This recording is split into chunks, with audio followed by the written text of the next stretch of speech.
Our next speaker is Allegra Ferr. Allegra came to the MAS-MBC program with a variety of professional experiences, including spending time at sea as a fisheries observer, selling seafood at farmers markets around LA, and as an educator at Aquarium of the Pacific. She also has personal experience in the industry, as her dad owned and operated 2 successful seafood restaurants in Southern California for 40 years. Allegra is a fisheries person. When Bryce Simmons and Lyle Belquist at TNC came to me to ask if I had a student in mind for an enhanced status reports project on California fisheries, Allegra was on my short list. If you want to know what that means, you can ask Allegra. Spoiler, she and Melissa, who we'll hear from later, got the contract. Allegra self-identified as a fisheries person early on, and from what I can tell, she hasn't looked back since. She's got a growth mindset and is always looking to soak up more on this topic. And from climate-ready fisheries to assessing benefits of fishing co-ops, Allegra has quickly built upon her pre-existing knowledge and leveled it up significantly. For today, her project is called Fishing for Success, a review of best practices and benefits offered by cooperatives.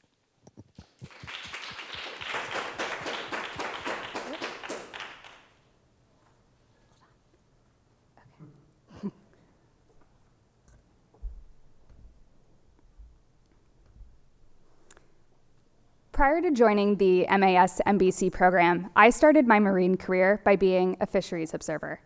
One of the primary goals of an observer is to gather copious amounts of data on fishing, everything ranging from how much fish is kept and what kind of fish is caught, to what was the weather like that day when the fisherman was hauling back his catch, and just a lot of other data on fisheries. You can trust me on that. But quickly, I learned that there was another aspect to the job that I enjoyed just as much, and that was engaging to and talking with the fishermen. I loved hearing how the industry had changed in their lifetime and some of their thoughts on current fishery management.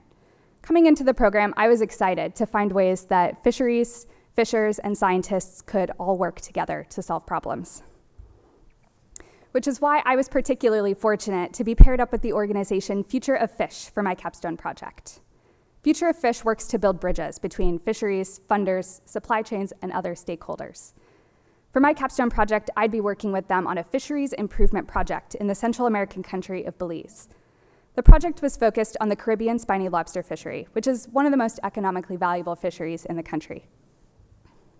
Specifically, the Fisheries Improvement Project would be working with 2 fisheries cooperatives, both based out of Belize City.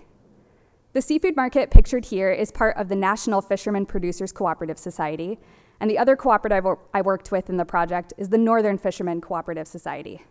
These 2 cooperatives, in partnership with Future of Fish and the Nature Conservancy, teamed up to form a fisheries improvement project to improve the spiny lobster fishery. This led me to the first question of my research, which is, what is a fisheries improvement project? A fisheries improvement project, or FIP, is defined as an alliance of stakeholders that come together to perform activities that improve a fishery. Historically, FIPs have been seen as stepping stones to larger sustainability certifications, like the MSC or Marine Stewardship Council.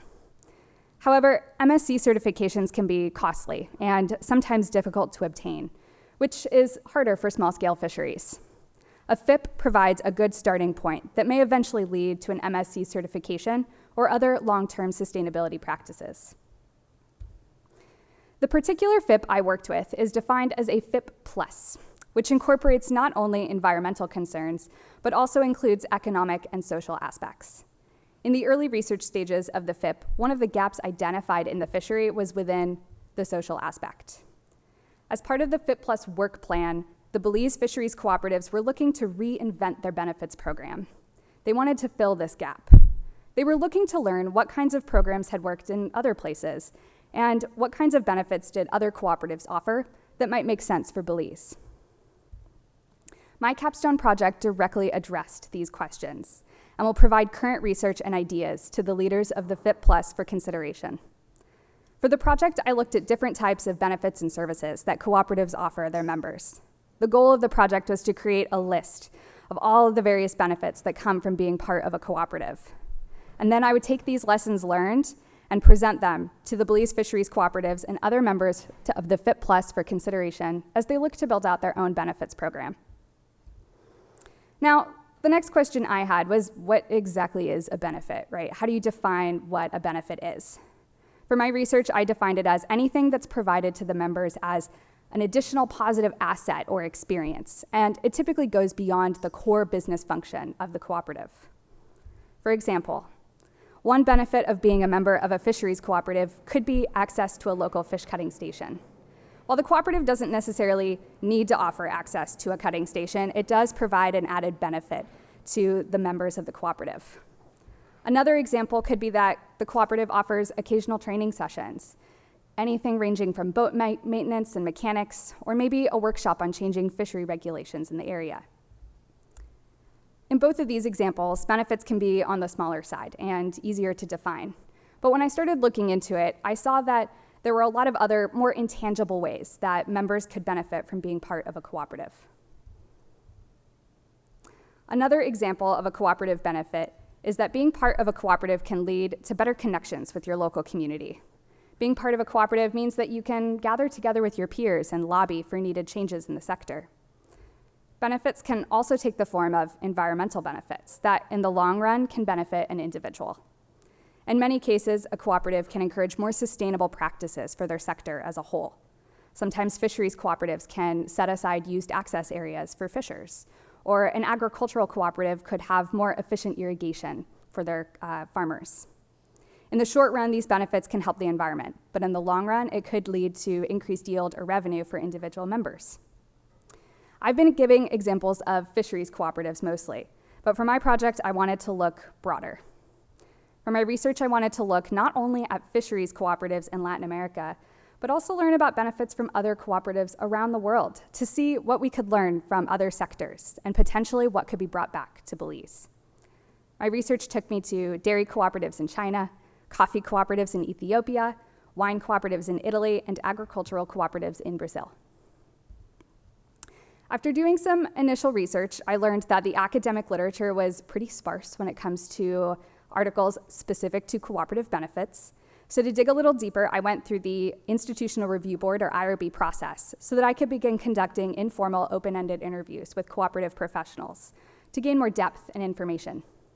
I spent a few weeks tracking down people to talk to, and in the end had some really interesting conversations with people on the ground. What surprised me the most was that in almost every conversation I had, I learned about some new benefit that I hadn't even thought of yet. It was fascinating to learn how varied the cooperative world is and the fact that it's constantly growing, adapting, and changing.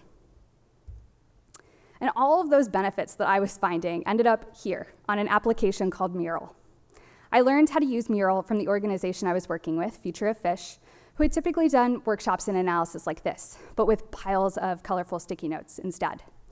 Mural was their answer to working collaboratively and remotely through a pandemic. I had accumulated a rainbow of benefits. Each color along the top represents a different source, and each square or sticky note represents an individual benefit that I found from that source. Like sticky notes, you can drag and move these around the board to begin clustering things into themes.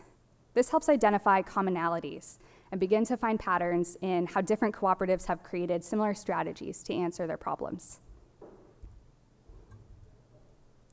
After a few days of grouping and ungrouping and dragging different boxes to different places around the board, things started to make sense and fall out into larger groups. Overall, you can see that cooperative benefits fall into three main categories, shown in yellow: environmental, social, and economic. Underneath that, there's another tier of benefits, which gets even more detailed, shown in the dark gray boxes. And then some of those benefits get even more detailed still, which are shown in the light gray boxes. This is a cleaned up snapshot of what the final Mural board looks like, with all of the individual benefits that I had learned from the literature and interviews added in to form the colorful bottom rows. At this point in the project, though, I'd been looking at these benefits for weeks, and even I was a little overwhelmed with how many there were and how complicated it looked, and how I was going to best communicate this research. I realized that if I was leading a cooperative and wanted to implement a benefits program for my members, I would want something clearer and easier to understand to give me concrete ideas and next steps. So to make things easier to see and navigate, I decided to make a benefits guide to be used by the fisheries cooperatives of Belize, but hopefully other cooperatives around the world if they are looking to build out their own benefits program. In the next few weeks, I'm going to be taking my findings and creating a shorter executive report that summarizes my top findings, lays out each of the 32 benefit categories I found in detail, and includes some ideas for how to move forward with creating a benefits program.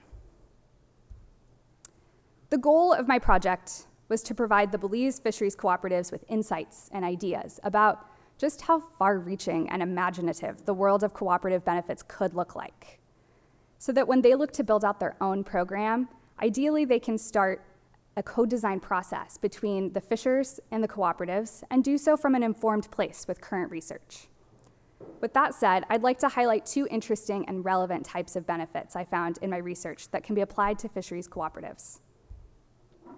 One idea of a cooperative benefit could be to hold youth trainings, specifically targeting the younger members of the cooperative. The trainings could emphasize topics such as business, management, or even IT and marketing. Incorporating in these younger members might help to foster adaptation in the cooperative, and bringing in this new generation of ideas could help the cooperatives adapt to future changes. Another idea could be holding fisher exchanges with other fishing cooperatives to learn from their successes, trade ideas, and build connections. In the case of the Belize spiny lobster fishery, it could be helpful to learn about the fishing cooperatives in the Yucatan region of Mexico, just north of Belize, where cooperatives have been quite successful. These sorts of networking opportunities could help create a stronger and more sustainable fishery moving forward. Hopefully, this research will provide a solid starting point for the Belize FIT Plus to begin considering and building out their own benefits program. I look forward to continuing to provide them with an executive report, a benefits guide, and a final presentation in the months ahead. I would like to finish my presentation by taking a minute to say thank you, first of all, to my committee for all of your insights and expertise. Thank you to Dr. Mara Hart, Laura Fernandez-Cascan, Dr. Mark Jacobson, and James Foley. I would also like to thank everyone who I talked to for this project and generously shared their insights and time and expertise with me. A general thanks goes to the MAS MBC program staff, who has really rolled with the punches this year to deliver a truly fantastic program. And of course, a huge thank you to all my friends and family who are viewing from home, and to my fellow cohort members. Cheers to a great summer ahead. Thank you.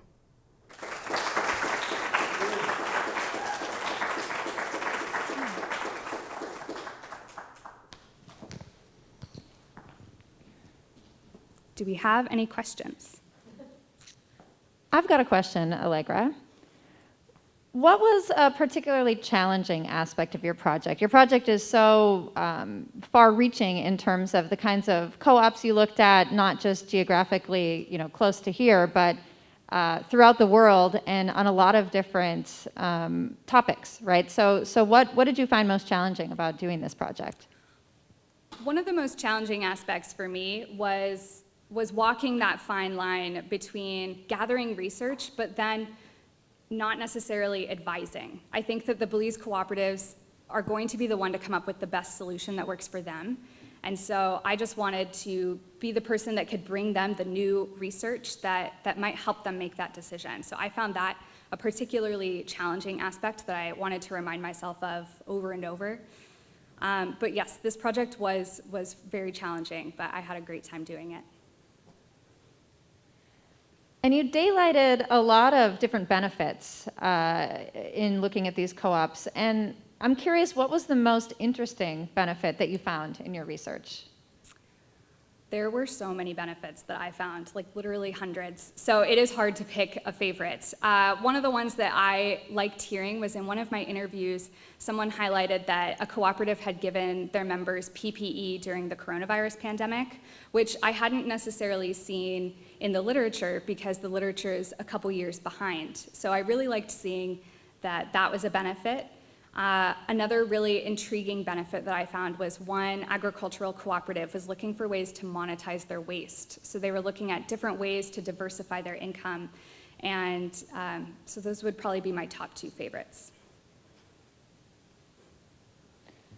And then you touched on this a bit, but What are the next steps in your project? What happens next? I will be completing an executive report, and I have been doing meetings with the Belize Cooperatives and the Fit Plus Steering Committee throughout the project. And there's another meeting on July 20th or thereabouts where I'm going to be presenting my research. And I've been in talks with Future of Fish, and I'm looking forward to continuing to work with them throughout this process and see where the future lies.